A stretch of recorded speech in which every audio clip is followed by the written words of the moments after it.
Merci de nous rejoindre sur Philly Radar. Bonjour à tous et bienvenue à ce flash d'information.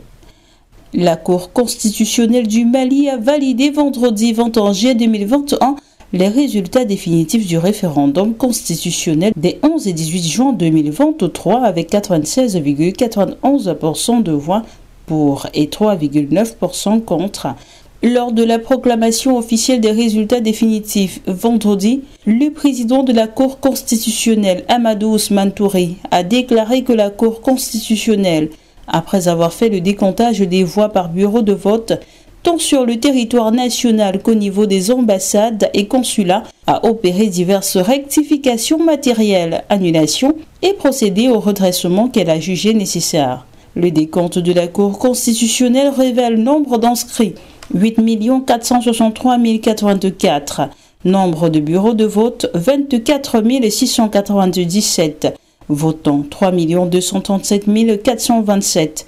Bulletins nuls, 25 241. Suffrages valablement exprimés, 3 210 186. Il a rappelé que les travaux de participation étaient de 38,23%. Le oui au référendum ayant obtenu 3 110 877 des voix, soit 96,91% des suffrages valides, et le non, 99 309 voix, ce qui représente 3,9% des bulletins valides. À la lumière de ce résultat, il apparaît que le projet de constitution soumis au corps électoral les 11 et 18 juin 2023 a été adopté par le dit corps électoral. Par ces motifs, la Cour constitutionnelle déclare adopté par le peuple souverain du Mali le projet de constitution soumis à référendum, a fait savoir la même source. Amadou Touré a souligné que le présent arrêt sera immédiatement notifié au président de la transition, chef de l'État, affirmant que la mention de la présente proclamation sera faite dans l'acte de promulgation de la nouvelle constitution, avant d'ordonner la publication du présent arrêt au journal officiel du Mali. Au Kenya, William Ruto accuse l'opposition de saboter l'économie avec des appels à manifester contre la cherté de la vie. Devant des milliers de ses partisans rassemblés à Isiolo, à l'est du Kenya, le président de la République appelle à la fin des manifestations. Toutes les régions du Kenya, unanimement, disent non au sabotage de notre économie en recourant à la violence et à la destruction d'entreprises et des biens. Le Kenya est le seul endroit où nous nous sentons chez nous et devons le protéger par tous les moyens. Nous devons protéger notre démocratie. Nous devons protéger la paix dans notre pays parce que c'est la responsabilité collective de chacun d'entre nous, a-t-il lancé. De son côté, la coalition Azimio dit militer pour faire baisser certaines taxes adoptées par le gouvernement et faire plier le pouvoir en imposant un dialogue sur la hausse du coût de la vie. Rappelons que depuis des mois, opposition et partis au pouvoir sont en couteau tiré et les résultats sur le terrain sont visibles. Entre-temps, la police n'hésite pas à réprimer ces manifestations de l'opposition en y voyant une forme de contestation de la victoire en 2022 du président Ruto.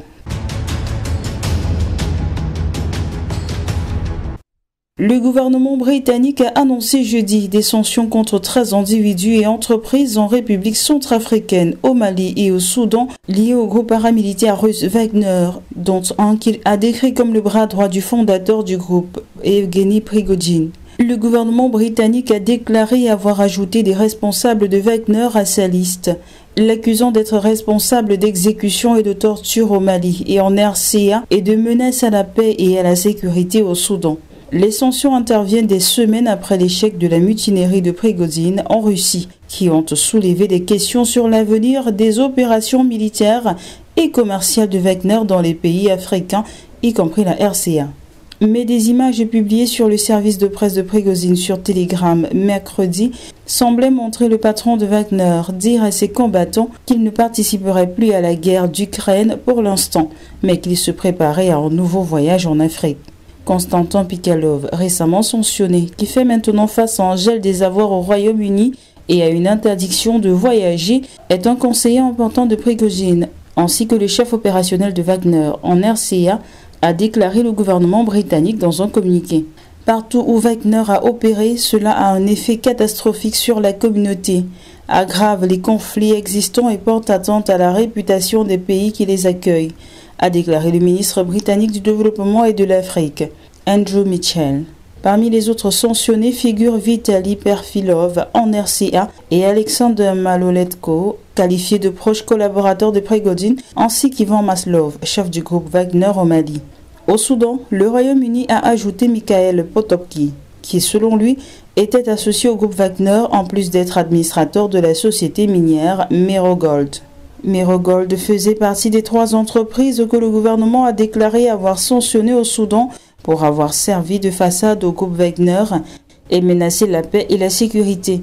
Il a déclaré que Merogold avait importé du matériel, notamment des armes, des hélicoptères et des camions militaires. En juin, le président russe Vladimir Poutine a déclaré que Wagner était entièrement financé par l'État, ajoutant qu'environ 86 milliards de roubles avaient été versés au groupe entre mai 2022 et mai 2023. Le Brésil a enregistré plus de 8 viols par heure en moyenne en 2022. Un record dont 61,4% commis contre des enfants de moins de 14 ans, selon un rapport publié jeudi par le Forum brésilien de sécurité publique.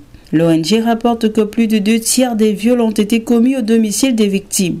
Et la grande majorité des victimes de 0 à 13 ans ont été violées par des personnes qu'elles connaissaient ou des membres de leur famille. 930 viols l'an dernier, une augmentation de 8,2% par rapport à 2021, dont plus d'un viol sur 10. Les victimes étaient âgées de moins de 4 ans. Ces données ont été compilées à partir de documents officiels, notamment des registres policiers. Près d'un quart, soit 24,3% des viols, ont été commis par un ex-partenaire ou une personne avec qui elles étaient en relation au moment de l'agression.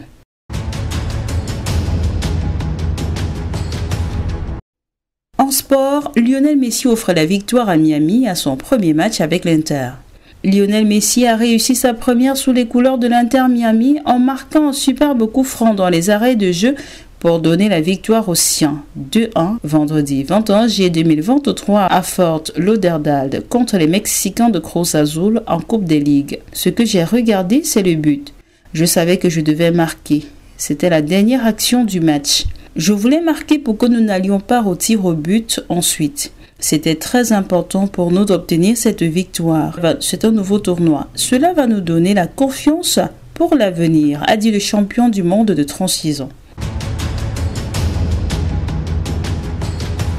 C'est désormais officiel. André Onana est le nouveau gardien de Manchester United.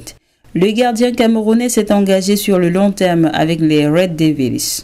Manchester United a en effet officialisé jeudi le transfert de André Onana, comme annoncé sur le site du club. Le gardien camerounais quitte l'Inter Milan pour s'engager en faveur des Red Devils. Il a signé un contrat de 5 ans plus une en option. Le montant du transfert n'a pas été communiqué mais pourrait s'élever à 47 millions de livres, soit 57 millions d'euros selon les médias britanniques.